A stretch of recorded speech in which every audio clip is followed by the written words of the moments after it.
Hey, welcome to the Monday Marketing Minute. My name is Mike Brooks, and this is going to be a two-part thing here. First of all, I want to tell you about the new branding for this YouTube channel and for these videos, and it's called the Nuclear Chowder Marketing Kitchen.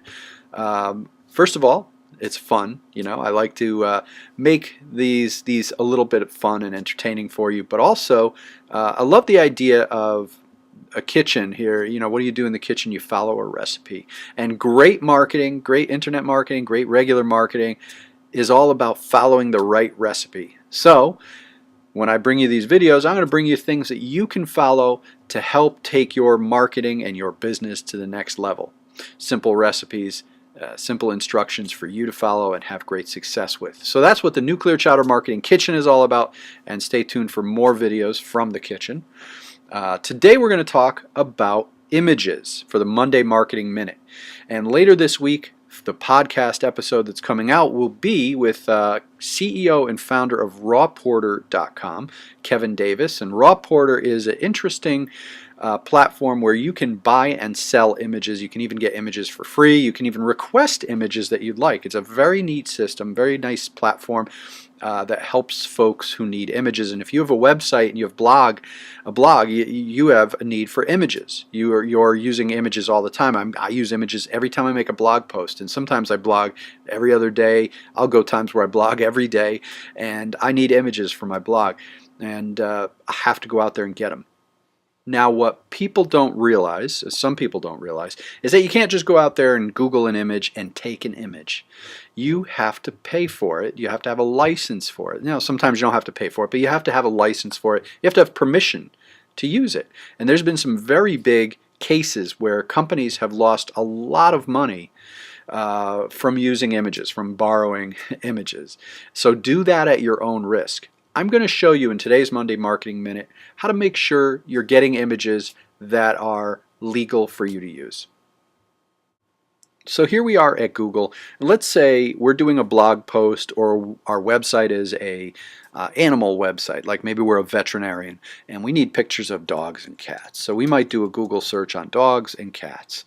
And then what we can do is click over here to images. Now it's going to bring up all of the images that are on Google, and a lot of these images are professional images taken by real professional photographers, or maybe the Huffington Post, for example, used an image. They licensed an image and now it's on their website, but you can literally go to that image. Let's see where this goes here. You can open this up and literally click on this and then save it to your computer. Google's not going to ask you, hey, are you allowed to do this? Or they're not protecting this image. It's up to you as the content creator to make sure that you're getting the proper rights.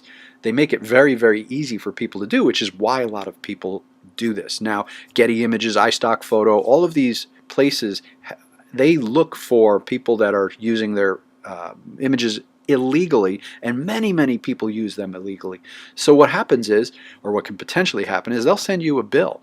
They'll send you a legal letter that says you've violated this license and here's how much you owe us. And now if this is a professional, really, a image by a professional photographer, you could owe $10,000, and you could choose not to pay that, but they can come after you. So if it's a big amount of money, you bet they're going to come after you. Little amount of money, maybe not, but you run the risk.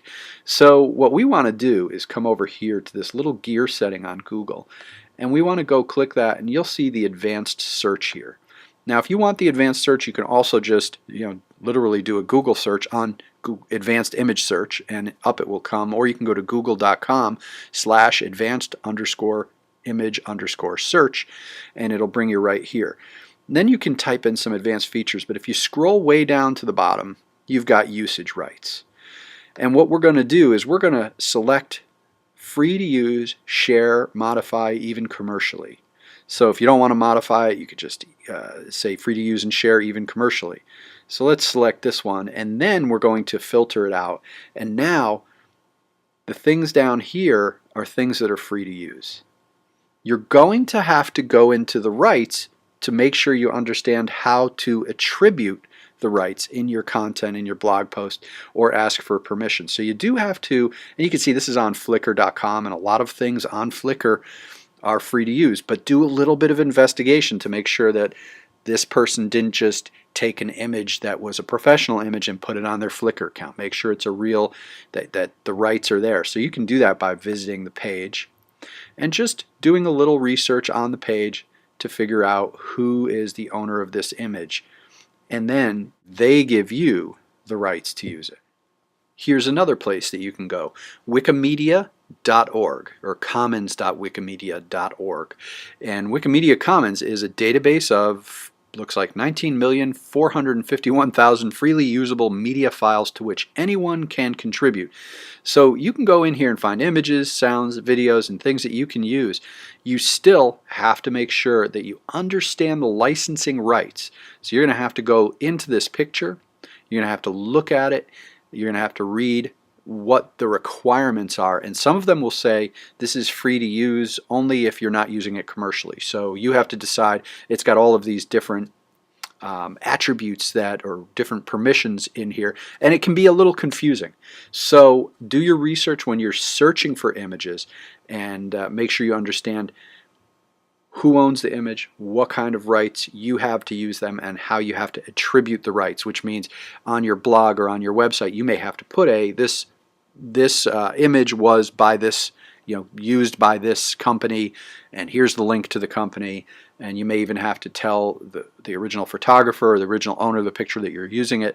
So there are some hoops that you may have to jump through, but this is how you can get these for free. So that's a little bit about images now. It may seem still confusing to you, and it is confusing, I understand, but what I want you to get out of this video today is that there are certain rules that you have to follow when it comes to images. You can't just take an image off the internet, plop it into your blog, put it on your website, and hope for the best. If somebody owns that image, they're going to come after you. And as you'll hear in the interview, there was a case where a photographer, I guess a media outlet, used a photographer's image from somewhere in the Middle East or somewhere overseas. I can't quite remember the details of the story, but you'll hear it on the podcast this week. They used that image. It was a major news network. They used the image, and the image, basically the photographer sued them for millions of dollars, and I think ended up the final settlement was $20 million. Not that you're going to get charged that, but listen, if you put an image up there and you make a lot of money off of that image in some way, or a judge decides you made money off that image in a way, they're going to go after you for what they can go after you for. So keep that in mind as you're out there finding images for your website. Those are two free ways to find images. There's plenty of inexpensive ways. You can go to Getty Images and iStock Photo. They can be quite expensive. There's several other options out there. If you look for images, places where you can get images, you'll find tons and tons of places that are inexpensive. You'll also hear about rawporter.com on this week's episode of the Nuclear Chowder Online Marketing for Small Business podcast. So definitely tune into that so we can continue this discussion. But make sure, moral of the story here, make sure that all of the images are taken legally and that you don't put yourself into the situation to get into any trouble. So hope you enjoyed the Monday Marketing Minute, and thank you for stepping into the Nuclear Chowder Marketing Kitchen. And listen, if you want help with any of this, remember, we do web design, we do search engine optimization and social media, so we're here to help you. If you just want to chat, give me a call. Go to nuclearchowder.com, and you can get me at nuclearchowder.com. You're right here is my phone number and website, and we're here to help you. Have a great week.